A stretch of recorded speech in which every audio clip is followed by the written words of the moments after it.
Boom, just like that, you created money out of thin air. That's our economy. That's our economy. That's economics. We learned this in high school. The problem was, we just didn't remember. I didn't listen a lot in high school either. But after a few hundred times in here, you finally go, oh, okay, I got it. All right? So that's one way we create money. A very small way, but that's one way we create money right out of thin air. All right, thank you, guys. That's one way. The second way, the biggest way that we create money, and it also attaches to what we do and who we are, and this is the reason and the purpose for using this demonstration. The second way is through debt instruments, through money, through mortgages, through commercial loans and lending. So Federal Reserve Bank, again, you've got a local bank, you've got a depositor, and you've got a borrower. Okay? Now, let's say that here's the deal with the Federal Reserve and these local banks that have licenses up. This is a deal they have. They say, the Federal Reserve says, whatever money you, the local bank, have on deposit, cash, liquidity it's called, whatever liquidity you have on a daily basis, you can borrow from us. You can have loans pending up from us, from the Federal Reserve, up to 12 times the amount of money you have on deposit. Up to 12 times, okay? So now let's say for a minute that you got this depositor here, and so Joe's gone, he's done his first real estate deal.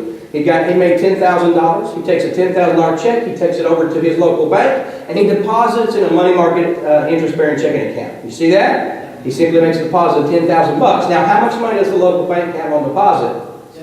$10,000 bucks. They have $10,000 bucks on deposit. Do you see that? Is it their money? No. But do they have it on deposit? Yes. Now, what the banking relationship says now is the local bank can now go to the Federal Reserve and borrow up to how much? 12 times that amount. So they go there and they take a $120,000 loan and they lend the bank $120,000 bucks. So they got $10,000 on deposit, they've lent them $120,000. Now, we've got Lauren here, who is a borrower. She's gone out, she's found her a beautiful home. She's done all her research. It happens to be $120,000. And she goes into her bank and says, you know what, I found this beautiful home I'd love to borrow if you could give me a mortgage. And they say, well, how much is it? And she says, well, it's $120,000. She says, you are in luck. We happen to have $120,000 we just borrowed this morning just for you. So they write her a check. She goes, where do I sign? They go, right here, you sign right here. So they sign it up, they give her the deed, they give her all the things she needs. Now she has a loan for $120,000, which they borrowed from the Federal Reserve, which is $120,000. Does everybody see that? Okay. Now, let's imagine for a moment, which has never happened in history, but let's imagine for a moment that Lauren she's their prime customer. So prime right now in the United States is what? Who knows? That's good. 3.25. Not many people know that. Okay, prime rate. So she's a prime rate customer. They said, we're not going to give you the normal mortgage. We're going to give you a 30-year loan at interest only. Right. Yeah. And for 3.25%. Now, the Fed funds rate, which is what the local bank has to pay the Federal Reserve on their loan, it is how much right now? Zero. But let's call it a quarter just because we don't want to embarrass and act like we're doing something show. Okay? So they're going to go here, they're going to loan them, let's call it a quarter. So 0.25% annualized interest on this guy's money that they got in the bank, they're going to lend out. So the bank is going to pay to the Federal Reserve 0.25, which is really zero right now. And that Lauren and her paying her mortgage is going to give the bank 3.25% a year. What does the bank make? 3% per year on what? There you go. You got it. See, you got it figured out. Now, this all works great. This is the Federal Reserve banking system. This is exactly how it works. But what happens when Lauren says, you know what? I can't pay my mortgage. It's gotten bad, it's gotten ugly. My dog died and stuff happened and I can't do it. So I'm going to leave and I'm going to give you back your deed. I'm going to give you back your mortgage. I'm not paying anything. Here's your keys. I'm out. I'm gone. I'm through. I'm finished. I'm leaving. So she leaves and bails. Now the bank has all of this stuff, right? Do you think the bank thinks this is a good thing? No, okay. All right. So, I wouldn't say that, but I won't. Okay, so the bank has now this house, it has this opportunity to get it back. It's not getting anything. Now let me ask you this question real quick. Let's backtrack for a second. Let me ask you, does the bank still owe the Federal Reserve $120,000? Yes, they do. Does the bank still owe the depositor $10,000? Yes, they do. Does the bank need to figure out how to get liquidity back in its bank? And has the person that was giving them their liquidity off of this deal gone?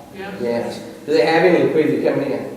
No, they don't. So now they're in trouble. And that's what has happened to our banks and our banking system. That's what makes buying these mortgages and these homes possible. Now let me tell you a couple things here about this 12 to 1. Because this we're on a roll, it's night and it's late, I'm going to tell you this. Right now it's 12 to 1. In 2004, there was a meeting of 5 investment banks, 2 of which are no longer here. But there were 5 investment banks that had a private meeting at the Federal Reserve. It's on public record. They went to the Federal Reserve and said, here's the deal. This thing we're doing, buying these mortgages as your mortgage-backed securities, is going so well. We would like you to allow us to buy and up the ante from 12 to 1 to 40 to 1. That means that every dollar that, let's say, all of our customers at Bear Stearns have in their 401ks, and every dollar that they have in their cash accounts, and every dollar that they have in their stock portfolios, and every dollar that they have, we want to leverage 40 times that amount of money for a period and buy these securities. We think that's a good idea. And they said, we think it's a great idea. Why don't you go ahead and do that? In 2008, in October, when we had our debacle that you now know about, because all this has been happening all the time behind the scenes, they reviewed some accounts at Lehman Brothers, and they were 100 times leveraged in some of their accounts. Bear Stearns is no longer here. Do you ever wonder why they just picked those 2 and they're going away? Right there. Bear Stearns 200 times, not 12, not 40, not 100, but 200. So every dollar that they had, I have to take a question. Every dollar that they had on deposit, they since leveraged that up to 200, bought these mortgage-backed securities and all the things that go with that and broke that off. And now, that's what has happened since then. All right? Thank you, guys.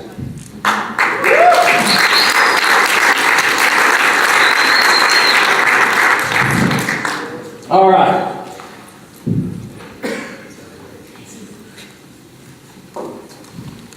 So, now you know how money is created out thin air. Now you know that it is absolutely possible to buy these properties. Now these banks have these homes. Remember, when they had a mortgage and they're collecting that monthly payment, they're making 3 points a year on our example. They're making 3 points a year in our example. So, is that a good thing? If you're the bank. So, what do they do now? What happens now?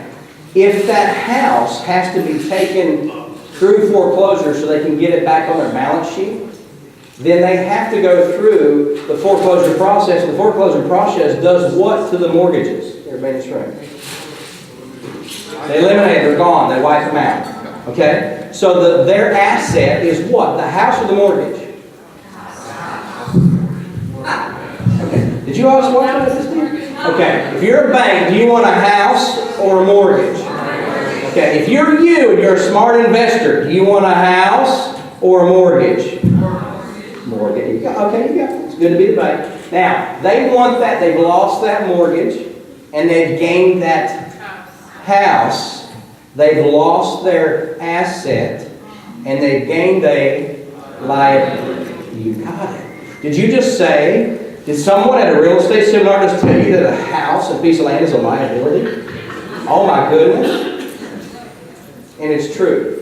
If you had your option, your choice, would you rather be the bank and make what they make out of thin air? Or would you rather be responsible for the liability of owning a natural asset? Which one do you want? Is it better to be the bank or a real estate investor? Okay, remember that. Remember that. It's better to be the bank. So it costs the average foreclosure for each bank, that example we gave, $25,000. It takes an average of 9 months. Costs them $25,000.